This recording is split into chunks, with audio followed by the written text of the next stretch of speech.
Welcome to my YouTube channel, Extrinsic Coaching. નમસ્કાર વિદ્યાર્થી મિત્રો, સ્વાગત છે તમારું આપણી યુટ્યુબ ચેનલ ઉપર. એક શિક્ષક અને એક કેરિયર ગાઈડ તરીકે આજે હું તમારા માટે એક ખૂબ જ શાનદાર સરકારી નોકરીની માહિતી લઈને આવ્યો છું. જો તમે આઈટી કે કમ્પ્યુટર ક્ષેત્રમાં ભણ્યા છો કે ઇલેક્ટ્રોનિક્સ એન્ડ કમ્યુનિકેશન ક્ષેત્રમાં ભણ્યા છો તો એક સારી સરકારી નોકરી શોધી રહ્યા છો તો આ વિડીયો તમારા માટે આજ ખૂબ જ મહત્ત્વનો છે. વિડીયો છેલ્લે સુધી જોજો મિત્રો, તમને ઘણી બધી માહિતી નવી મળશે અને હું તમને એક નવી વાત પણ આ રિક્રુટમેન્ટ રિલેટેડ બીજી પણ કરવાનો છું. આજે આપણે એક વાત કરીશું જીપીએસસી દ્વારા જે બહાર પાડવામાં આવે છે રિક્રુટમેન્ટ એના વિશે. આ સ્ટેપ બાય સ્ટેપ આપણે સમજીએ તો સૌથી પહેલાં આપણે વાત કરીએ જો પોસ્ટનું નામ છે ICT officer class 2. ICT officer class 2ની જે પોસ્ટ છે એની માટે આ વેકેન્સી જે છે એ બહાર પાડવામાં આવી છે, બરાબર છે. આમાં તમારે ઓનલાઈન જ ફોર્મ ભરવાના છે મિત્રો. આ જગ્યાનું નામ જાહેરાત ક્રમાંક 36/2026-27 છે, આઈસીટી ઓફિસર ક્લાસ 2. જો હવે આમાં તમને ઘણા બધા લોકોને કન્ફ્યુઝન છે, ખબર નથી. હું તમને કહી દઉં મિત્રો, પ્રાથમિક કસોટીની આ તારીખ અને જે સંબંધિત વિષયની કસોટી છે એની આ તારીખ ફિક્સ છે.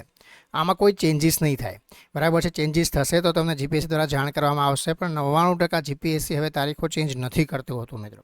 તો જો અહીંયા આગળ જે છે ટોટલ 9 જગ્યાઓ છે, 9 મહાનગરપાલિકાની 9 જગ્યાઓ છે, બરાબર છે. એમાં અલગ અલગ મહાનગરપાલિકા ગાંધીધામ, કરમસદ, આણંદ, મહેસાણા, મોરબી, નડિયાદ, નવસારી, પોરબંદર, સુરેન્દ્રનગર અને વાપી, આટલી મહાનગરપાલિકા માટે એક જગ્યા ફાળવવામાં આવી છે. હવે હું તમને કહી દઉં કે આ તમારું ભાગ એક સામાન્ય અભ્યાસ છે, 100 માર્કનો પેપર છે.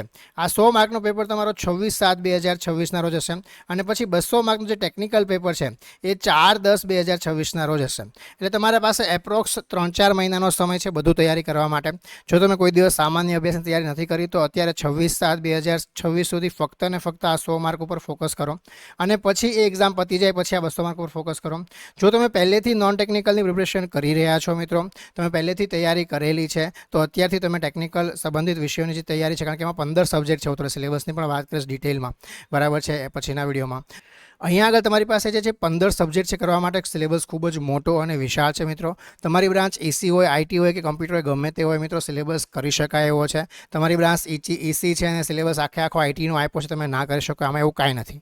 તમારી સોફ્ટ બ્રાન્ચ છે, તમે એલિજિબલ છો આ રિક્રુટમેન્ટ માટે, તૈયારી કરજો મિત્રો, કારણ કે હું તમને આગળ વાત કરીશ. આ તૈયારી તમને આગળ પણ ખૂબ જ કામ લાગવાની છે. પગાર ધોરણ પણ ખૂબ જ સારું છે, પરમેનન્ટ પોસ્ટ છે અને ફ્યુચર બહુ જ બ્રાઇટ છે આનું, બરાબર છે. એટલા માટે હું તમને અત્યારે મિત્રો વાત કરી દઉં. જો તમે વાત કરીએ એમ ઓનલાઈન અરજી કરવાની શરૂઆત જે છે એ થઈ ગઈ છે 5/6/2026થી. છેલ્લી તારીખ જે છે 19/6/2026 છે, એટલે 19 તારીખ પહેલાં છેલ્લી તારીખની રાહ ન જોતા મિત્રો ફટાફટ જે છે એ અરજી કરી દેજો, બરાબર છે. આ જાહેરાત ક્રમાંકની જગ્યાઓ તમે વાત કરી, જો બધામાં હવે એક જગ્યા છે, બરાબર. એક વાત હું તમને કરી દઉં. આમાં ઘણા લોકો એમ કહે છે કે સાહેબ આનો કટ ઓફ હશે, પછી આનું રિઝલ્ટ આવે, પછી આનું એવું કાંઈ નથી, બરાબર છે. એક પણ કટ ઓફ નથી. આ એક્ઝામ લેવાશે 100 માર્કની, પછી આ એક્ઝામ લેવાશે 200 માર્કની.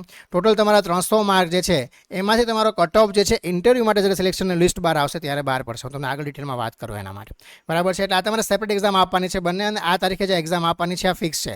100 માર્કનું રિઝલ્ટ આવશે, પછી એનો કટ ઓફમાં તમે આવો તો જ આ 200 માર્કનું પેપર આપી શકો એવું નથી. તમારે બંને પેપર અલગ અલગ આપવાના છે. કોઈનો સેપરેટ કટ ઓફ છે નહીં, 15% બહુ મિનિમમ છે.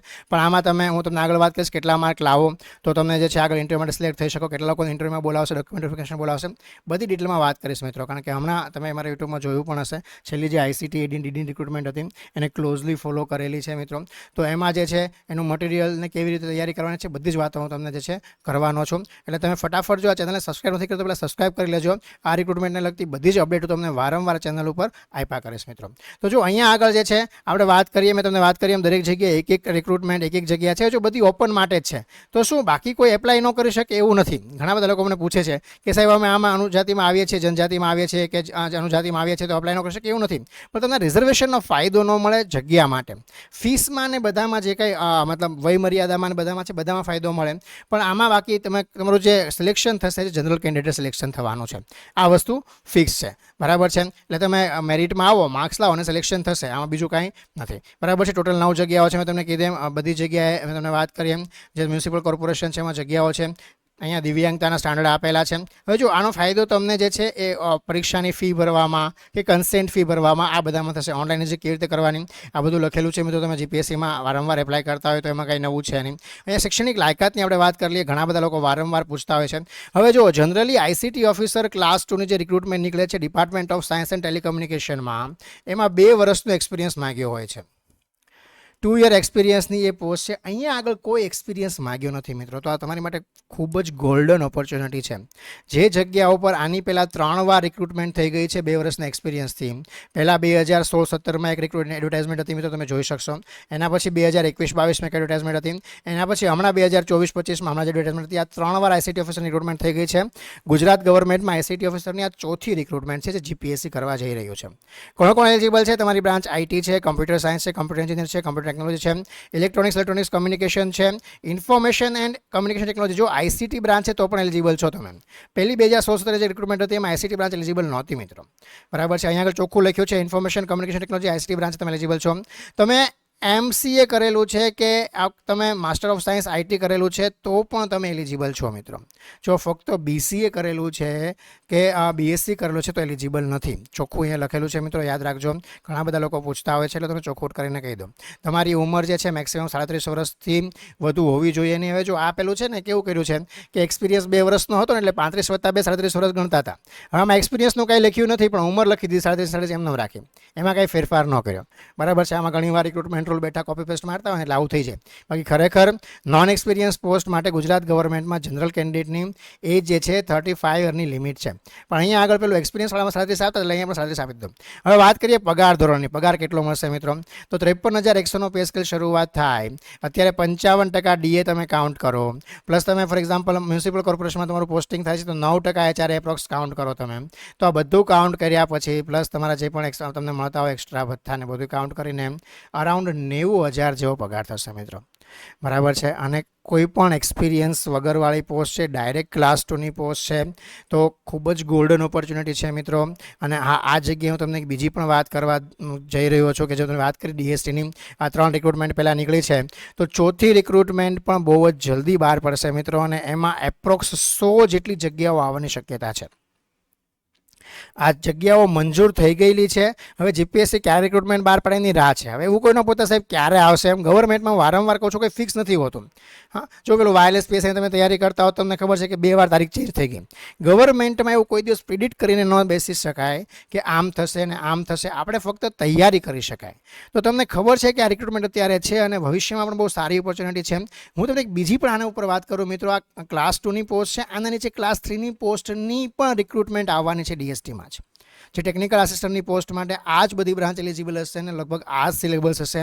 એ ક્લાસ 3ની પોસ્ટ માટે પણ તમારી રિક્રુટમેન્ટ આવશે. એટલે આ સિલેબસ તમે એકવાર વ્યવસ્થિત સારી રીતે ખૂબ જ મન દઈને તૈયારી કરી લ્યો તો ઇન ફ્યુચર તમને ઘણો બધો ફાયદો છે મિત્રો. ગવર્મેન્ટ તમારે જોબ જોઈતી હોય અને તમારે જો સારો એવો પગાર ધોરણો મેળવવા હોય તો તમારી માટે આઈટી, કોમ્પ્યુટર કે EC તમે કરેલું છે તો ગોલ્ડન ઓપોર્ચ્યુનિટી છે મિત્રો. આ તક હાથમાંથી જવા ન દેતા. બરાબર છે. આપણે આગળ વાત કરીએ મિત્રો. અહીંયા આગળ તમને જે છે જો વયમર્યાદા છૂટછાટ કેટલી છે આપેલી છે. મહિલાઓ માટે 5 વર્ષ છે, દિવ્યાંગ ઉમેર માટે 10 વર્ષ છે. બરાબર છે. તો આ જેટલી છે વયમર્યાદા છૂટછાટ છે. બરાબર. ગુજરાત ગવર્મેન્ટમાં તમે કોઈ પણ મ્યુનિસિપલ કોર્પોરેશનમાં જો તમે કામ કરો છો, કોઈ પણ જગ્યાએ કોઈ પણ પોઝિશન ઉપર તમે કામ કરો છો અને સળંગ 6 મહિના કે તેથી વધુ તમે નિયમિત ધોરણે કામ કર્યું છે તો ઉપલી વય મર્યાદા તમને લાગુ પડશે નહીં. મતલબ તમારી ઉંમર ગમે એટલી હોય તમે એપ્લાય કરી શકો છો મિત્રો. આ પણ એક ગોલ્ડન ઓપોર્ચ્યુનિટી છે. લોકો મ્યુનિસિપલ કોર્પોરેશનમાં પહેલેથી જોડાયેલા છે એની માટે. હવે જો પ્રાથમિક કસોટીની પરીક્ષા પદ્ધતિ હું તમને સમજાવી દઉં. મેં તમને આમ તો થોડી ઘણી વાત કરી. સામાન્ય અભ્યાસક્રમના 100 ગુણના 100 પ્રશ્નો, સંબંધિત વિષયના 200 ગુણના 200 પ્રશ્નો, 300 ગુણના 300 પ્રશ્નો એટલે 300 માર્કમાંથી તમારા જેટલા માર્ક આવશે. ફોર એક્ઝામ્પલ 150 માર્ક આવ્યા આપણે ગણી લઈએ. મિનિમમ તમારે જો આમાં 9 સીટ છે એટલે હું તમને કહું ડોક્યુમેન્ટ વેરિફિકેશન માટે એપ્રોક્સ 60 લોકોને બોલાવશે સૌથી પહેલાં. હા, ઇન્ટરવ્યૂના ડોક્યુમેન્ટ વેરિફિકેશન માટે 60 લોકોને બોલાવશે અને એમાંથી એપ્રોક્સ 30 લોકોને જે છે હું તમને બધા એપ્રોક્સ આંકડા આપું છું, 2-3 પ્લસ ઓર માઇનસ હોઈ શકે. એમાં 30 લોકોને ઇન્ટરવ્યૂ માટે બોલાવશે અને પછી એમાંથી 9 લોકોનું સિલેક્શન થશે. બરાબર છે. આવી રીતે જે છે આખી પ્રોસેસ જીપીએસસી કરતું હોય છે. તો આ ટોપ 60માં ડોક્યુમેન્ટ વેરિફિકેશનમાં સૌથી પહેલાં તમારે આવવા માટે કે તમારે ટોપ 60નો ટાર્ગેટ નહીં રાખવાનો મિત્રો. ટોપ 30માં આવવા માટે એપ્રોક્સ તમારે 130થી 150 વચ્ચે માર્ક લાવવા પડે. બરાબર છે. તો પછી પેપરના લેવલ ઉપર ડિપેન્ડ છે. જો પેપર બહુ ઇઝી હોય ને તો 200 ઉપર માર્ક પણ જતા હોય છે કટ ઓફ. હા, પણ એટલું બધું હોતું નથી. હું તમને વાત કરું મિત્રો તો એપ્રોક્સ 100 ગુણ છે અહીંયા આગળ નોન ટેકનિકલમાં. તો એમાં તમારે 50 ગુણ મતલબ 40થી 50 ગુણ લાવવાનો ટાર્ગેટ રાખવાનો. તમે તૈયારી સારી એવી કરો છો 40-50 ગુણ આવી જતા હોય છે. પેપર એટલા બધા અઘરા નથી હોતા મિત્રો. તમે જોઈ લેજો. કમ્બાઈન આ એક્ઝામ હોય છે નોન ટેકનિકલની. ઘણી બધી બ્રાન્ચની ભેગી એક્ઝામ હશે નોન ટેકનિકલની 100 માર્કની. મતલબ ઘણી બધી કેટલી બધી રિક્રુટમેન્ટ હશે ને એની કોમન એક્ઝામ હશે બધાને. અને છેલ્લા ઢગલો પેપર એમાં લેવાઈ ગયા છે તમે 2026થી જો કાઉન્ટ કરો ને 2025થી, તો તમને બધા પેપર જીપીએસસીની સાઇટ ઉપર મળી જશે. બરાબર છે. ઢગલો પેપર જે છે નોન ટેકનિકલના લેવાઈ ગયા છે આવી રીતે કોમન એન્ટ્રન્સ ટેસ્ટ કરીને 2025થી. અને પેપરના સ્ટાન્ડર્ડ તમારે જોઈ લેવાના, નોર્મલ સ્ટાન્ડર્ડ હોય છે, અઘરું કંઈ પૂછતા નથી. તો એમાંથી 40-50 માર્ક તમે આરામથી લાવી શકો. અને આ 200 માર્કના જે 200 પ્રશ્નો છે, બરાબર છે, એમાં તમે 100 માર્ક લાવવાનો ટાર્ગેટ રાખો. તો મેં તમને કીધું એમ 90-100 માર્ક તમે અહીંયા પણ લાવી દો છો, તમારે 140થી 150 માર્ક થઈ જશે, તમારે ઇન્ટરવ્યૂ કોલ આવી જશે. એમાંથી ટોટલ 50માંથી મેં તમને કીધું 130 300માંથી તમે જે છે 150 માર્ક લાવ્યા, તો આમાં તમારા 25 માર્ક ફાઇનલ કાઉન્ટ થાય મેરિટમાં. બાકીના શું થાય, બાકીના માર્ક ક્યાંથી કાઉન્ટ થાય? બાકીના તમારું 100 માર્કનું જે છે ઇન્ટરવ્યૂ હશે. આ 100માં તમે 50 માર્ક લાવ્યા તો એના 25 માર્ક કાઉન્ટ થાય, એટલે ટોટલ તમારું 50 માર્ક જે છે તમારું ફાઇનલ મેરિટ લિસ્ટમાં 50 માર્ક આવે અને આ તમારું ફાઇનલ મેરિટ લિસ્ટ બને. આ તો સિલેક્ટ થાવ ત્યારની વાત છે, બરાબર છે. એટલે મેં તમને કીધું એમ અહીંયા આગળ જે છે ઓલમોસ્ટ 60 લોકોને બોલાવશે ડોક્યુમેન્ટ વેરિફિકેશન માટે અને 30 લોકોને ઇન્ટરવ્યૂ માટે બોલાવશે. બાકી મેં તમને જે બધી વાત કરી એ ગુણભાર કેવી રીતે કાઉન્ટ કરવામાં આવે છે અહીંયા આગળ લખેલું છે, બરાબર છે. બાકી તમારા પ્રાથમિક કસોટીનો અભ્યાસક્રમ જે છે ઓલરેડી ડિક્લેર થઈ ગયો છે મિત્રો. તો એ અભ્યાસક્રમ ઉપર છે ને હું અલગથી આખો વિડીયો બનાવીશ કે સિલેબસમાં કેવી રીતે તમારે તૈયારી કરવાની છે અને કેવી રીતે જે તમારે પ્રિપરેશન કરવી જોઈએ, કારણ કે અભ્યાસક્રમ પણ બહુ લેન્ધી અભ્યાસક્રમ છે. અહીંયા આગળ ફીની વાત કરીએ મિત્રો, જો આ એક નવી વસ્તુ છે જીપીએસસીમાં, બિન અનામત કેટેગરી માટે 100 રૂપિયા ફી છે. તમે અનામત કેટેગરીમાં ફોર્મ ફિલ કરો છો, તમારે કોઈ ફી ભરવાની રહેતી નથી. હા, જો અનામત કેટેગરી માટે કોઈ રિઝર્વેશન નથી, પણ તમે ફોર્મ તો અનામત કેટેગરીમાં આવતા હોય તો ફિલ કરી શકો આ ફીથી એક્ઝેમ થવા માટે, બરાબર છે. બાકી બીજું કાંઈ ફાયદો આ રિક્રુટમેન્ટમાં અનામત કેટેગરીનો છે નહીં. બીજી વાત, બિન અનામત માટે અહીંયા જો કન્સેન્ટ ડિપોઝિટ ઘણીવાર માગતા હોય છે. જો જે રિક્રુટમેન્ટ એકચ્યુઅલી જે પહેલે એક્સપિરિયન્સ વાળા રિક્રુટમેન્ટ હતા એમાં કન્સેન્ટ ડિપોઝિટ નહોતી માગી, પણ આ નોન એક્સપિરિયન્સ વાળા રિક્રુટમેન્ટ હોય ને એમાં ઘણા બધા લોકો ફોર્મ ફી ભરે અને પછી છે ને એક્ઝામ દેવા જાય જ નહીં. તો ગવર્મેન્ટને કેવું હોય કે એક્ઝામ સેન્ટર જેટલા વિદ્યાર્થીઓ ફોર્મ ભર્યા એની માટે એલોટ કરવા પડે, અને એ માટે જે છે ઘણા બધા લોકો પાછળથી વિદ્યાર્થીઓ એક્ઝામ દેવા નથી આવતા હોતા ને એની માટે ડિપોઝિટ ને કન્સેન્ટ ફીને એવું રાખે છે. એ તમને આયોગ દ્વારા જાણ કરવામાં આવશે. આયોગ દ્વારા જરૂર જણાય તો લખેલું છે, બરાબર છે, જરૂર જણાય તો. એટલે એવું નથી કમ્પલસરી આવે જ, પણ આવશે ને તો બધું જીપીએસસીની સાઇટ ઉપર આવશે ને હું પણ તમને માહિતી આપતો રહીશ, બરાબર છે. આપણે એક ટેલિગ્રામ ગ્રુપ પણ બનાવેલું છે, એમાં તમે જોઈન થઈ જજો મિત્રો. હું તમને વારંવાર અપડેટ કરતો રહીશ ટેલિગ્રામ ગ્રુપમાં જે પણ માહિતી હશે. તો ડિપોઝિટ જે તમારે ભરવાની રહેશે 500 રૂપિયા બિન અનામત વર્ગ માટે અને 400 રૂપિયા અનામત વર્ગ માટે ભરવાની રહેશે. આ કન્સેન્ટ ફોર્મની ફી છે એ તમને રિફંડ થઈ જશે પાછી, બરાબર છે. એટલે આમાં કંઈ ગભરાવાની જરૂર નથી કે આટલી બધી ફી વધારે છે, એવું નથી. ફી તમારી ફક્ત 100 રૂપિયા છે, પણ જો આ હશે ને તો પાછળથી આવશે ત્યારની વાત ત્યારે. અત્યારે તમારે ફોર્મ ફિલ કરીને 100 રૂપિયા ભરવાના, ઓજસની સાઇટ ઉપર આવતા હોય તો ભરી દેવાનું, તમારું ફોર્મ ફિલ થઈ ગયું. અને તમે કેટેગરીમાં આવો છો તો તમારે ફોર્મ ફી નથી કે ભાઈ પે કરવાની, તો નથી પે કરવાની, એમાં કંઈ વાંધો નથી. કોઈ સીટ નથી તો ફોર્મ ફી પે કરીને તમે એપ્લાય કરી શકો એવું કાંઈ નથી મિત્રો, બરાબર છે. અને પછી આ તમારું જે ફાઇનલ લિસ્ટ બનશે એમાં તમે મહાનગરપાલિકાની પસંદગી, મતલબ તમે કેવી રીતે સિલેક્ટ ક્યાં કરશો, કઈ મહાનગરપાલિકામાં, એ તમારી રૂબરૂ મુલાકાત થઈ જાય, મેરિટ લિસ્ટ કામચલાઉ ધોરણે પ્રસિદ્ધ થઈ જાય પછી જે છે પ્રેફરન્સના આધારે મહાનગરપાલિકાની પસંદગી તમારે કરવાની રહેશે, બરાબર છે. એ આયોગ જે છે કાઉન્સલિંગ પદ્ધતિ અપનાવશે. મહાનગરપાલિકા જે છે એની કાઉન્સલિંગ વિગતવાર પદ્ધતિ છે, એ રૂબરૂ મુલાકાત પહેલાં તમને નિયત કરવામાં તમને આવશે, તમને કહી દેશે, અને કાઉન્સલિંગ બાબત તમે જે યોગ્ય નિર્ણય હશે મહાનગરપાલિકા લેશે, બરાબર છે. તો આખી રિક્રુટમેન્ટ મેં તમને ગુજરાતીમાં મિત્રો સમજાવી દીધી. આ જ રિક્રુટમેન્ટની બધી માહિતી જે છે ઇંગ્લિશમાં પણ લખેલી છે. મેં તમને જે માહિતી આપી એ જ બધી માહિતી છે. તમને આમાં કાંઈ પણ ન સમજાણું હોય, કાંઈ પણ પૂછવું હોય, કાંઈ પણ ડાઉટ છે તો તમે આ વિડીયોની નીચે કોમેન્ટ સેક્શનમાં તમે કોમેન્ટ કરીને મને પૂછી શકો છો મિત્રો. અને બાકી મેં તમને કીધું એમ ટેલિગ્રામ ગ્રુપ બનાવેલું છે, એની લિંક જે છે હું ડિસ્ક્રિપ્શનમાં પણ મૂકી દઈશ. ટેલિગ્રામ ગ્રુપમાં જોઈન થઈ જજો. વારંવાર આ રિક્રુટમેન્ટ લગતી જેટલી પણ અગત્યની માહિતી છે એ બધી ટેલિગ્રામ ગ્રુપમાં જે છે હું વારંવાર અપડેટ કરતો રહીશ મિત્રો. અને જો તમારે આ રિક્રુટમેન્ટ માટે મટીરિયલ જોવે છે, કારણ કે જનરલી તમને મતલબ અઘરું છે ગોતવું, કારણ કે પહેલાં 6 સબ્જેક્ટ છે ને તમને કદાચ પણ મળી પણ જશે, પણ બાકીના નીચેના પાછળના જે 9 સબ્જેક્ટ છે ને એ તમે ગોતીને ગાંડા થઈ જશો, કારણ કે એટલું બધું જે છે ને અલગ અલગ આપેલું છે બધું. હા, તમને એક્ઝેક્ટલી સિલેબસ વાઇઝ મળશે પણ નહીં કે એવું ટાઈપનું આખો સિલેબસ આપેલો છે. એ મટીરિયલ વિથ ઓલ્ડ પેપર ને સોલ્યુશન ને બધું તમારે જો જોઈતું હોય, બરાબર છે, તો મને કોમેન્ટ સેક્શનમાં મિત્રો કોમેન્ટ કરીને જરૂર જણાવજો. તો જો આપણે જેટલો સારો રિસ્પોન્સ મળશે એના પ્રમાણે આપણે વિચાર કરશું કે આપણે એ લોન્ચ કરવું કે ના કરવું, બરાબર છે મિત્રો. તો તમને કાંઈ પણ ન સમજાણું આ વિડીયોમાં મને કોમેન્ટ સેક્શનમાં કોમેન્ટ કરીને પૂછી શકો છો. જેટલા પણ મિત્રો તૈયારી કરે છે આ રિક્રુટમેન્ટની એને બધાને આ વિડીયો શેર જરૂર કરજો મિત્રો. તમને જો વધારે ડાઉટ હશે અને હજી એવું તમને લાગે કે સાહેબ હજી કાંઈક અમારે આ જાણવું છે, આમ નથી માહિતી, તો હું પાછો એક અલગથી વિડીયો બનાવીશ. સિલેબસ માટે હું આખો અલગથી એક વિડીયો બનાવીશ મિત્રો, બરાબર છે. તમને સિલેબસ આખો કેવી તૈયારી કરવાની એ પૂરેપૂરું સમજાવી દઈશ. હોપફુલી આ નોટિફિકેશન તમને ક્લિયર થઈ ગયું છે મિત્રો, આમાં કોઈ પણ ડાઉટ નહીં હોય. જય હિન્દ, જય ભારત.